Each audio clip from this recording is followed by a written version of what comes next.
Mga Hunters, nagbabalik po tayo, Mr. Kiratis. Meron na naman po tayong impormasyon na ibibigay sa inyo tungkol po sa 2003 10 piso BSP Series coins. Alam niyo po sa tagal ko na rin nag-hunt ng 2003 10 piso BSP Series coins yung dalawang variations po hanggang ngayon ay wala pa akong nakikita. So panahon na para ibigay ko sa inyo yung information at bibilihin ko kapag meron po kayo. Sasabihin ko po sa inyo kung anong variation 2003 ang ating kailangan. Pero ipakikita ko muna sa inyo kasi kailangan itong ipakilala sa mga baguhan para kanilang maiintindihan. Okay, lahat po ng inyo nakikita ay 2003. Ayan, yung kanyang reverse 2003. I-familiarize po ninyo especially sa mga baguhan. Ayan, 2003 yung isang yan. Pare-pareho yung kanilang reverse. Ibig sabihin, iisang klase lang itong ating hawak. Isang variations lang itong ating hawak. Ayan, 2003. Marami na rin tayong pinakawalan na 2003. Ginastos na natin. Kasi hindi ko makita yung aking hinahanap na variation. No? Ayan, pare-pareho sila. Ang reverse nito ay tinatawag pong reverse 2A. Ayan, so uulitin natin reverse 2A para alam lang po ng ating mga baguhan. Simulan nyo na pong mangilatis at mag-aral. Manood po kayo sa aking mga video. Tuturuan ko kayo dahil babalik na po ako sa pangingilatis. Ayan, itong naiiwan na isang 2003 reverse 2A. Papakilala ko muna sa inyo. Pag sinabing reverse 2A, meron po siyang malalapad na cogwheel or yung gear sa inner circle at yung sun rays ay meron po maiksi. Maiksi po yung sikat ng araw dyan. Ikita nyo naman po no? Ayan. At kung titignan ninyo yung pinaka-stars, merong stars itong mga 10 piso. Sumpa natin para mas makita nyo. Pansin ninyo, mga bro, yung stars ay malaki. Ayan. Tapos meron siyang extra sharp pointed stars. Tatlo yan. No? Matutulis, malalaki. At yung groove line sa ilalim ng bundok ay malalalim.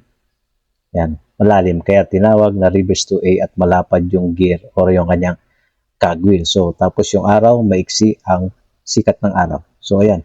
Yan po ang katangian ng reverse 2A. Sa ibang 10 piso, meron din po reverse 2A. No? Pero dito sa 2003, maraming reverse 2A. Ayan, 2003. Ayan. Ngayon, pupunta na tayo dun sa aking sinasabi na bibilhin natin. Kasi wala pa rin talaga tayo nakukuha noon hanggang ngayon. Siguro mga 6 years na. Talaga, mga 6 years na. Wala akong nakuha. Pero meron siyang record sa n.numista.com. Ito, yung n.numista.com, dito yung talaan ng mga variations ng bariya. Makikita nyo yan sa Google Chrome. Ayan, numista. Yan, hindi ko gawa-gawa yan. Makikita nyo yan sa Chrome. Pag-aralan ninyo lahat ng klaseng barya, makikita nyo sa n.numista.com. Gawin yung guide. Magbasa kayo. Okay? So, didiretso tayo sa year 2003. Naka-record na yan dito So, ayon dito sa record, sa datos, meron 2003, ayan, reverse 1B.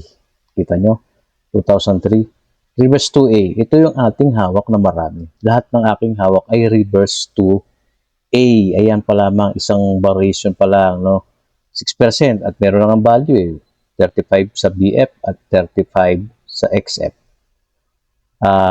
Ayon yun sa kondisyon, Medyo maliit pa kasi nga common lang Ayun, naiintindihan ninyo, depende ang presyo ayon sa kondisyon. Ayan, reverse 1B. Ito, wala ako nito. Reverse 1B na 2003. Wala ako niyan. Ayan po, isa sa ating hinahanap. Kaya tignan ninyo yung mga 2003 nyo, i-comment nyo, at meron lang ang value sa uncirculated 120 pesos. So, yan po yung guide. Pwede natin sundin yan. Pwedeng mas mababa o pwedeng mas mataas. Depende sa kondisyon o sa ganda ng inyong reverse 1B. Siya nga pala, huwag nyo kalilimutang i-follow ako at pakishare ng aking mga video para mas mapansin ko kayo. Okay? Reverse 1B 2003 uncirculated 120 pesos. Ito yung ating hawak ko. Ulitin ko lang, Marami na tayo niyan. Yan. Ngayon, ito. Itong isang 2003 na reverse 2B. Rare ito. Alam niyo kung bakit rare itong 2003 reverse 2B na ito. Ayan, no? Ang baba ng frequency, 0.05% lamang. Ibig sabihin, baka ilang pa lang ang meron yan. Baka 5 tao pa lang. Sa dami ng members ng numismatics dito, baka 5 tao pa lang ang meron kasi 0.05%. Pero wala pa akong nakikita. Kaya yan ang ating bibilihin. Ulitin natin, reverse 1B at reverse 2B na year 2003, 10 piso. Hindi na itong nasa gitna. Ayan yung ating hawak. So malinaw ha, ayan ha. Reverse 1B, reverse 2B ang aking kailangan. I-comment nyo. Ang gusto ko, may criteria din yan. Siyempre dapat maganda ang kondisyon. Pag hindi na maganda, maliit lang value nun. Pero bibilihin ko pa rin kahit hindi na maganda. Pero maliit na nga lang. Mas maganda kondisyon, siyempre mas mahal. Alright, mga counters, ayan na po yung ating informasyon yan. Uulitin ko ha, i-comment ninyo.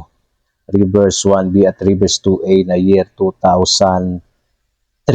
Ayan, doon sa mga nag-aalinlangan, curious, digit po kami dito. Patagal ko na pong ginagawa ito. Nagbibigay ako ng mga informasyon. Marami nang natuto sa ating mga ginagawa. Itong aking mga content ay dito nyo lang halos makikita at mapapanood sa aking page. Diba?